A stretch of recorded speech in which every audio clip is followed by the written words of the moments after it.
it all behind you. I said, take down everything that stands in your way. Don't stop believing it'll work out again, my friend.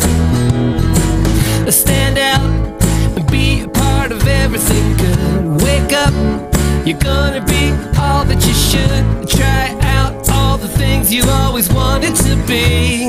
You'll see, 'cause I know what I know, that you've got it in you, and I see that you are a winner.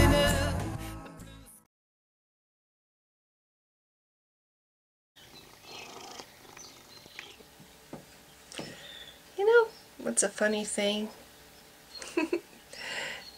Grown adults that think imaginary beings exist for real.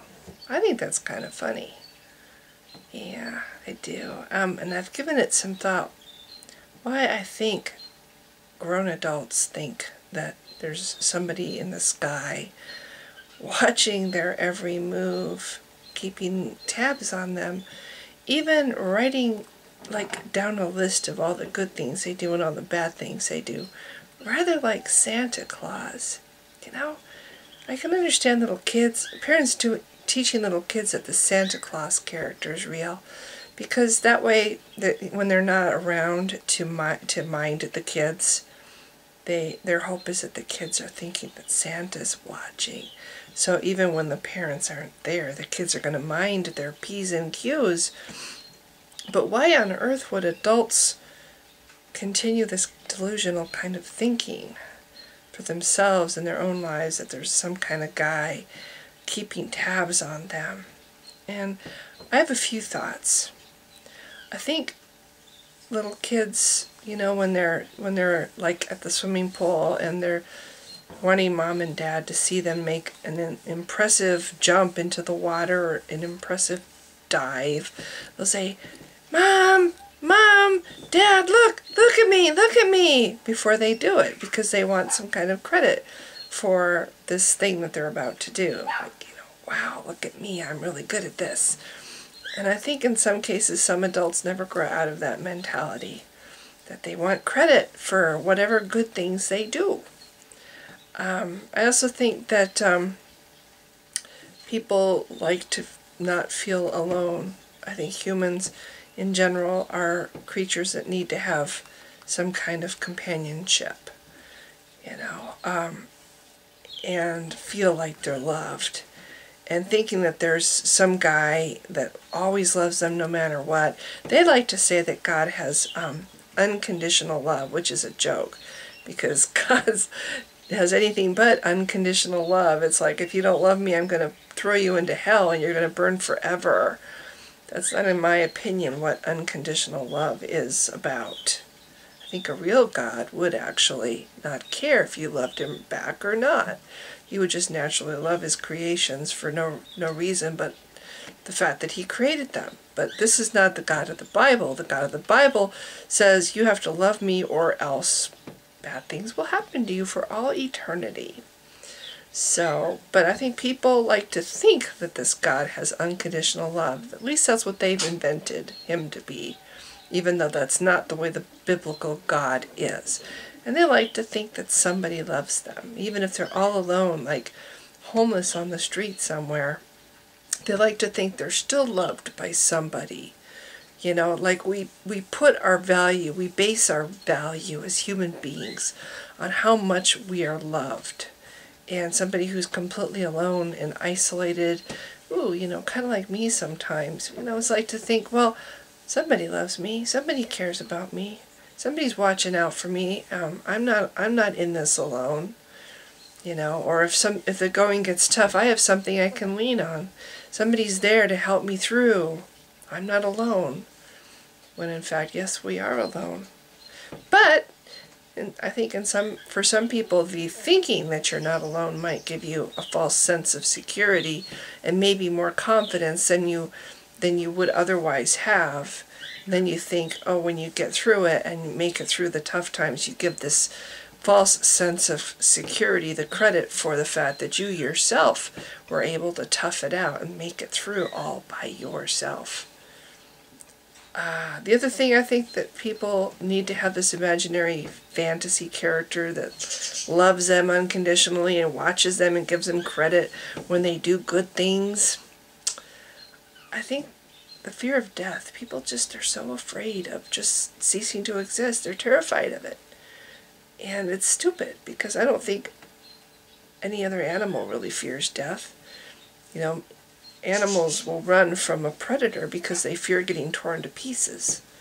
I don't think it's so much that they fear death. They just fear getting torn to pieces. Nobody wants to be hurt or be hurt. You know, that's an unpleasant thing, and any animal would run from it. But I don't think animals fear death. I've had enough animals die in my arms to know that the look on their faces isn't one of fear, but acceptance, maybe a little bit of sadness.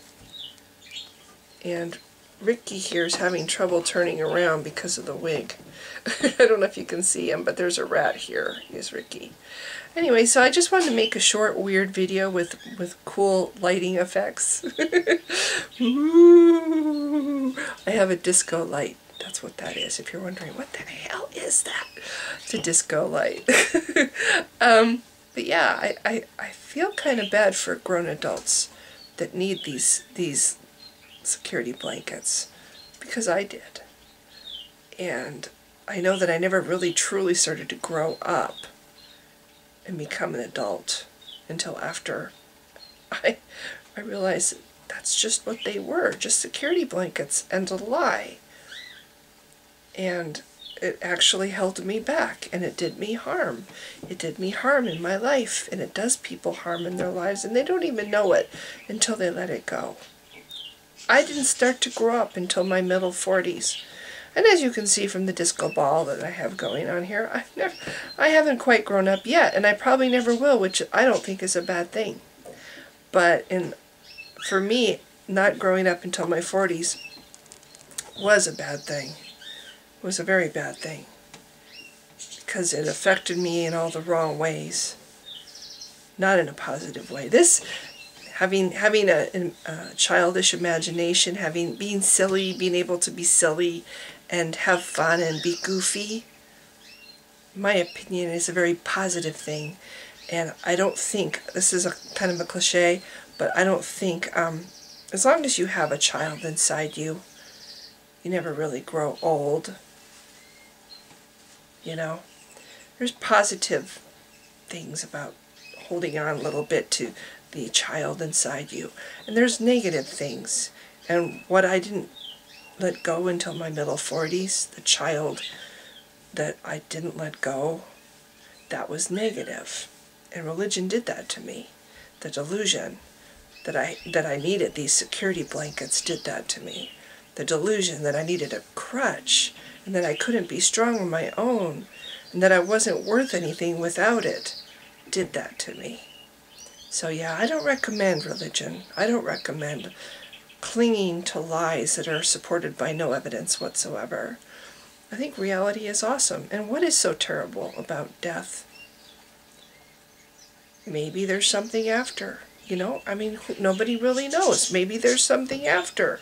And if there is, well, that's a nice warm fuzzy surprise.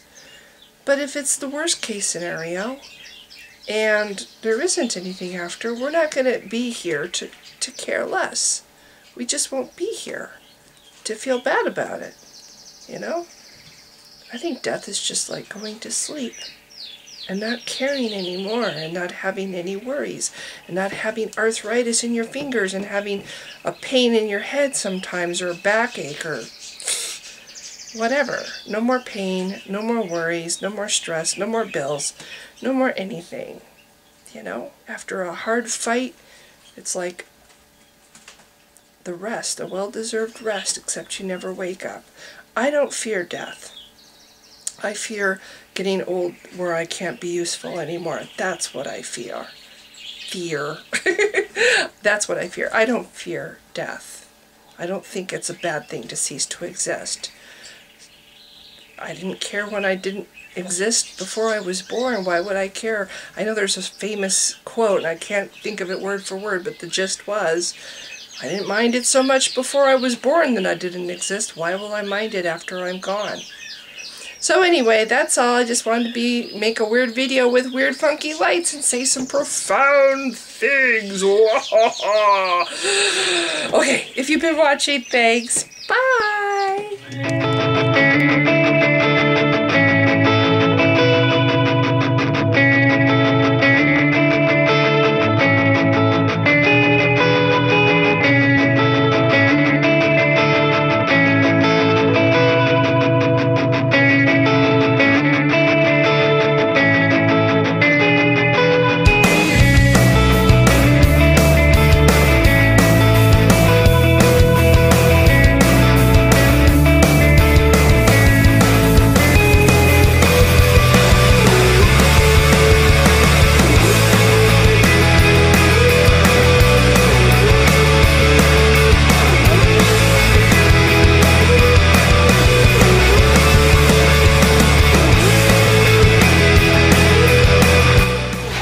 Yammer, yammer, yammer, yammer, yammer.